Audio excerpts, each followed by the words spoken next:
901 Bourbon Kings coming to you. You know, good Friday night, having a little tasting. Got our special guest / reoccurring guest over here, Brooke Pirtle. You know what I'm saying? So, you know what I'm saying? We got another good aged palate over here to, you know, give y'all a good opinion on these whiskeys tonight. And of course, myself, Jason, and Brian, BD. You know what I mean? I'm gonna give these folks time to introduce themselves. You know what I'm saying? I want to give them that. I don't want to sit up here and talk over them, but you know, I want to give them the opportunity, you know, to introduce themselves. But start from my left, we'll go with Brooke Pirtle over here. I'm Pirtle. That's all I got. Yeah, I'm BD. Oh, just call me B. All right. So what we're gonna do? We're gonna start out with some baselines. When I say baseline, this is some whiskey that you can find every day just about any liquor store across anywhere in the country. So we got some Evan Williams Barley and Bond here, 100 proof. Then we got some Old Forester, 100 proof. Two highly rated whiskeys.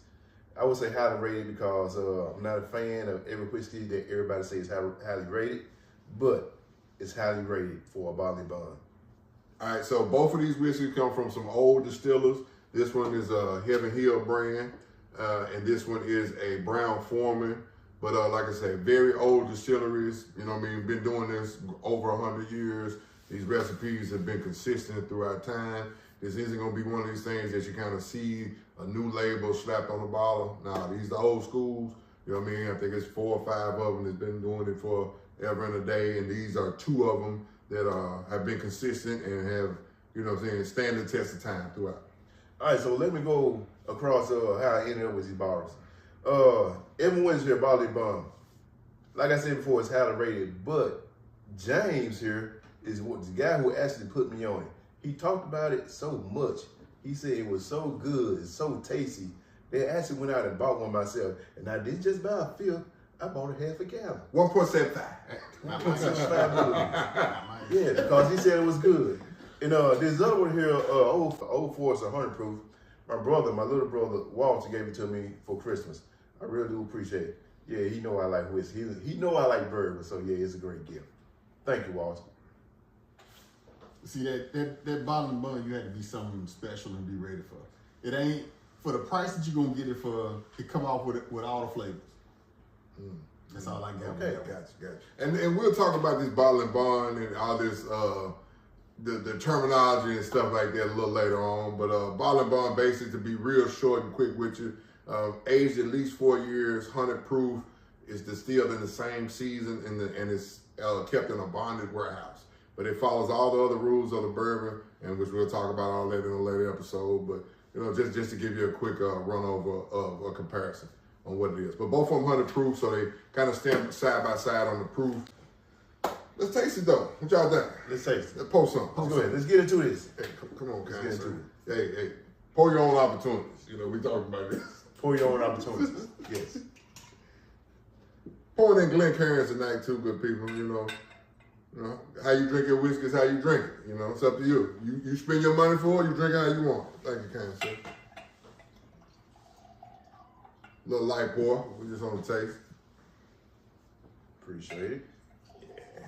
Bottle been opened before, so it's got a little, you know, oxidation, a little air to it. You know, it's kind of like how I like my whiskey. You got to be kind of conscious of the fresh pops or the neck pours, like as they call them sometimes. Like them folks say, the neck pour. Yeah, some people be real questionable about a neck pour. So please, when you buy a bottle or get a bottle, don't be very judgmental of what a bottle when you first pop it. Don't be real judgmental. Take the time to let it oxidize and open up a little bit. You know, too. All right, fellas. So what do you get off the nose? I don't get a lot of ethanol on it. All right. So it's springtime here, and my allergies are really acting up at this very moment. So my nose is maybe a little bit off. Just heads up. But I get orange peels. I get a little bit of spice. My sugar usually comes forward. I mean, I'm not really getting much sugar on this one. I get a little floral in the background is what I'm getting. Okay. I'm going in for a sip now. Just go in for the sip.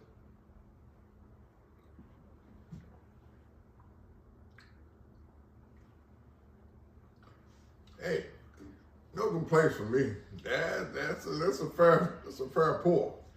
You know, I like it. It lays on the palate, got good character, comes through with the flavors.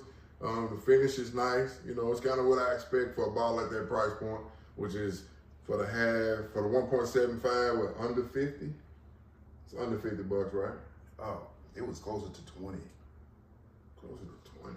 Yeah. Maybe it may be a little bit That's of a $20. steal. It should have been around 35. That's a steal. I think the fifth is around. Please, know, for that price point, that's a steal, you all. What I paid for was a little bit of 20. I remember clearly. Well, you stole it, sir. That's all I'm saying. I must say that. You stole it, because I don't think you can find no half a gallon of this juice right here, because it's at least 4 years old for $20. I'm sorry. Yes, it is. And I've been having it for a while. Now, when I say for a while, it's been in the house for maybe a year and a half, 2 years. Still not a bad bottle. Like I said, even if you don't like it, I guarantee you it'll be a great mixer. Oh, yeah. And for that price point, you can't really beat it. To be honest, it was not one of my favorites initially. What do you think about it now? Well, like I said, my allergies be acting up, so my taste bud may be off. Well, just give us your opinion now. You ain't got to give us any disclaimers. We just want to know what you think now, kind sir. Is it right now? It's damn good. See that? I And have then to where you know. go? He's been complaining about this bottle for over a year, y'all. Over a year and a half. Talking about how he just was disappointed by it. I I get was text highly messages. disappointed. Absolutely. Absolutely. But see how allowing it to open up and oxidize, goes so far for, these bottles' progression. Because like I say, with this stuff, when it's above 90 proof and 100 proof, sometimes it takes a little bit of oxygen in there to allow it to open up and you to really get the flavors and, appreciate this whiskey and come across your palate the right way. James, so what do you think? You don't want to put me on this bar. I So still, is it still as good as it was when you put me on? for the price point, I can't knock it. It's still good up front, mid palate. It's there. On the end and on the finish, it kind of falls flat, but I expect that out of the price point of this whiskey. But for what it is, you get the flavor up front. It's nothing special, but it's good enough that you can say, I'll revisit this anytime. You can have this any day, every day. Absolutely. Definitely easy everyday pour. It is. Well, I have to say, James, I appreciate you putting me on to this bottle.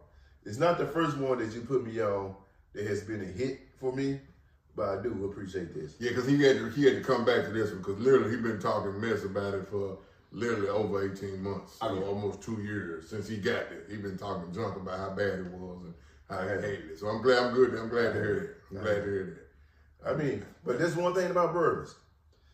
As you progress in bourbons, I mean, when you start getting into bourbons, you get one impression, but as time goes by, your palate will change, your opinion will change about many things that you at first tasted than it is when you taste it when you have a lot of experience in bourbon. So things do change. I will say that. All right. So we'll finish up this pour. Evan Williams Bottle and Bond, definitely a staple throughout the community. And next pour will be this Old Forester.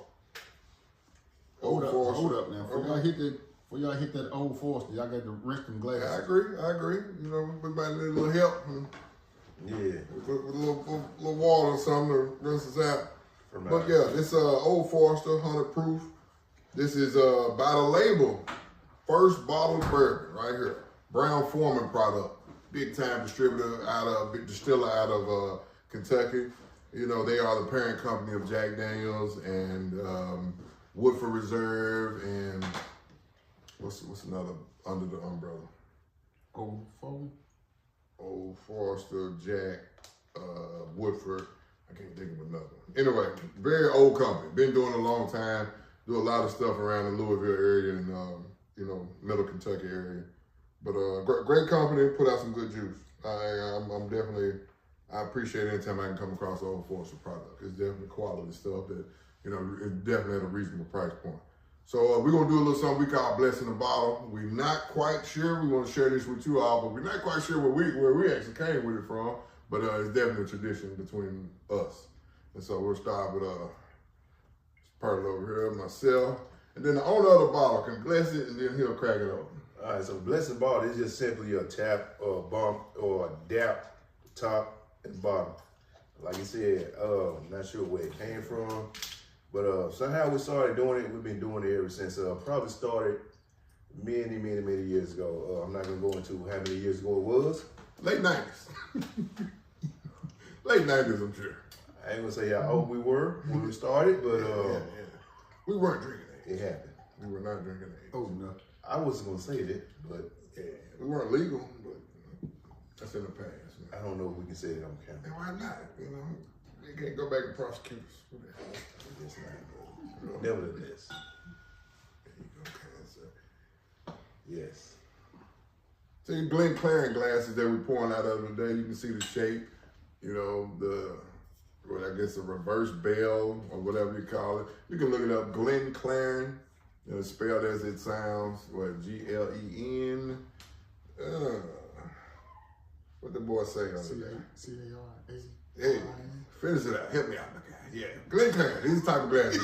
Good for Say it no. loud. Say it loud. There you go. But yeah, All right, nose it. we usually try to swirl it a little bit to do what we talked about: fresh bottle pop, open it up, aerate it, get some oxygen into it. You know, it allows the whiskey to breathe. It's been closed off in that bottle since it came out. So, you know, you want to allow it to, you know, get some oxygen in it for the oils and stuff to open up. All right, on the nose, I get bananas. Which is, yeah, A signature note right there. signature note of old Brown Foreman. In case you didn't know, Nick boy. Yeah. And we talked about this I don't earlier. eat bananas. I do not like bananas. I don't eat bananas. He loves tasting them on his whiskey, though. He does.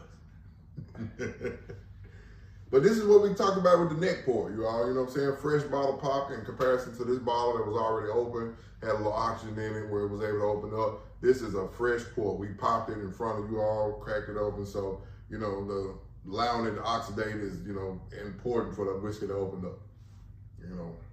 So like I said, we don't be too biased about, we try not to be very biased about the neck pours because the bottle has been closed. We're allowing it to get some oxygen to it. So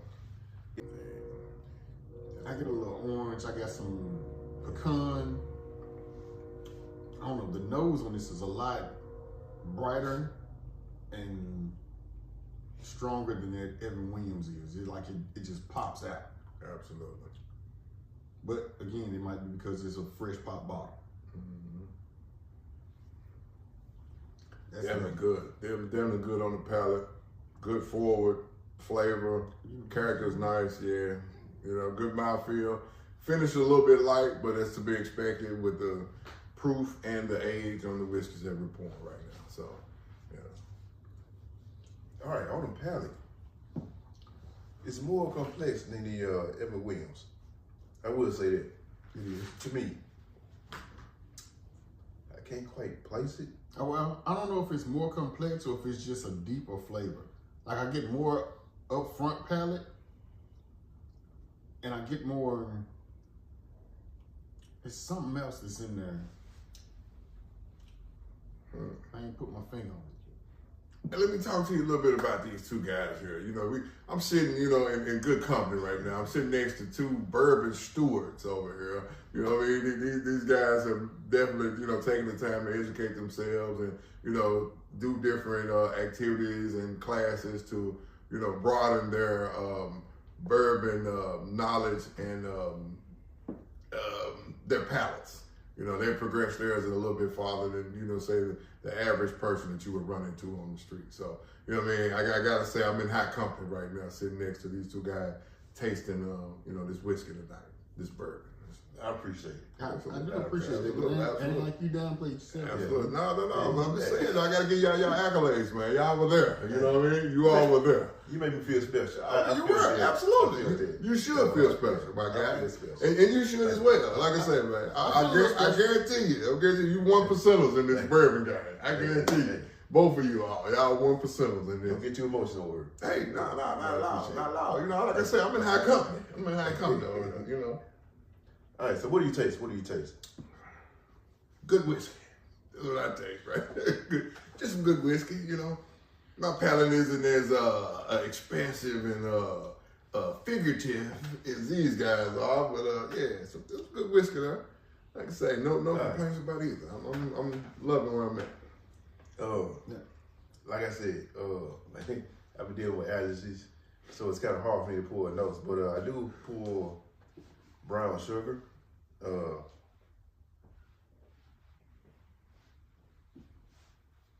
Majority of the time, that's what we do find. We get a sugar note. We get sometimes that sugar note will be a fruit note. Sometimes you get a wood note. Sometimes you get a nut.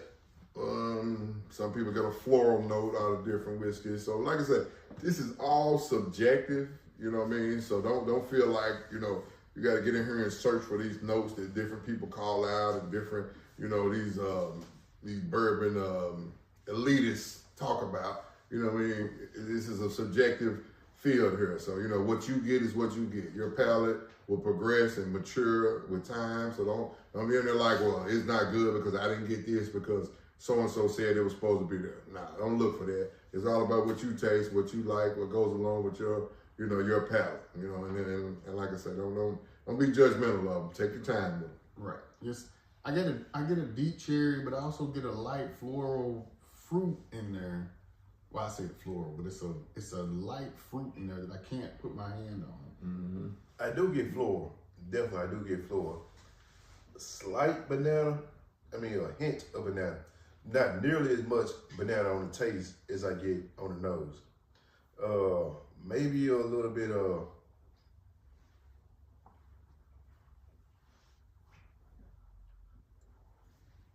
oak. I do get some oak here. Mm-hmm. Yeah, but it's not oaky as a rotten wood oak. It's a good oak. I mean, a good flavorful oak. Probably don't make any sense, but trust me, Yeah. it's good. Yeah, and we'll talk about that in another episode, this process of how they, you know, prepare the barrels to hold the distillate and bring in this flavor and color and whatnot. Because, you know, we talk about, you know, these different whiskeys, but, you know, they have some similarities. Well, they have different mash bills, with mash bills being basically the recipe onto what you make the distillate. Like the White Dog. Absolutely. Then it comes and puts it in a charred barrel, new white oak charred barrel, and that's, you know, the qualification for it being bourbon. We'll talk about that in a later episode as well. But 90% of the flavor that we get from these bourbons comes from the wood in those barrels. And that is so important for us to, you know, relay across to you. So, you know, it's very important to let you know that all this color and all this flavor comes from the wood. You know what I mean? And it's just taking that distillate, putting it in that barrel, letting it rest, letting nature do its thing with it, goes in and out of that wood and pulls the flavor into it, and that's what we get as the finished result right here. So what do you think about it? Good, not good, mediocre? Excellent. Price point, I'm loving it. I ain't got no problems about it. If I was, you know, stuck out somewhere, couldn't find nothing else to drink, I wouldn't have a problem picking up a bottle of this and enjoying myself and spending time with it. James? I'm the same. I enjoy it. I'm kind of right now at the point of tasting them back to back. That Old Forester, the palate on it is a little bit more flavorful for me than that Evan Williams Bottle and Bond, which is kind of surprising to me. Mm-hmm. I would always put the Bottle and Bond above something that's not BIB, but tasting them right now, I'm putting that Old Forester above that Bottle and Bond today. I might do it again tomorrow and have a whole different flavor profile. But yeah, right now Old Forester got my number. I agree. Old Forester is a little bit more complex. I mean, they're both sitting at 100 proof. So it's even playing field. Very good comparison. Mm-hmm. Yes, a very good comparison. But the Old Forester does have a little bit more flavor. Now, Old Forester will cost a little bit more than Evan Williams. Not by much, but I think it's an Old Forester fifth, maybe around the low 20s, if I'm not mistaken. Maybe mid 20s. But definitely a good buy for the price. In Tennessee. In Tennessee. Correct. Yeah, thank you. In Tennessee. And we'll talk about the availability of these different whiskeys as we go through them in series and talk about y'all at different times too. We'll talk to you about the availability and what's available where you know, why it wouldn't be and all the other different things. Because it is some red tape surrounding this whiskey game as well. It is. I say in West Tennessee because Tennessee split up. It's absolutely. It is. And But it's- definitely, 2 good bottles that you can find anywhere, should be anywhere across the country in a liquor store. Definitely. And let me add this too. These 2 great drinkers neat, because that's how we take them today is neat. No ice, no water, no nothing. But these would go great with cocktails. Both of them. Yes, For sure. They're subtle Definitely. enough that they will go great with any cocktail that you want to make with bourbon or whiskey. So let me highly recommend them both. You know, like I say, these are the big dogs in the old schools of the whiskey, of the bourbon, you know, community, and they've been putting out great products to this day. Okay. If I walk in Yes. a restaurant, I won't. If they got anything that's 100 proof, Yeah, I'm taking it on the cocktail. absolutely. Yes. Absolutely. So both of these, I would give both of these 2 thumbs up. Most definitely. There you go. Appreciate y'all. Yeah, until next time, See you next time. less stress and stay blessed.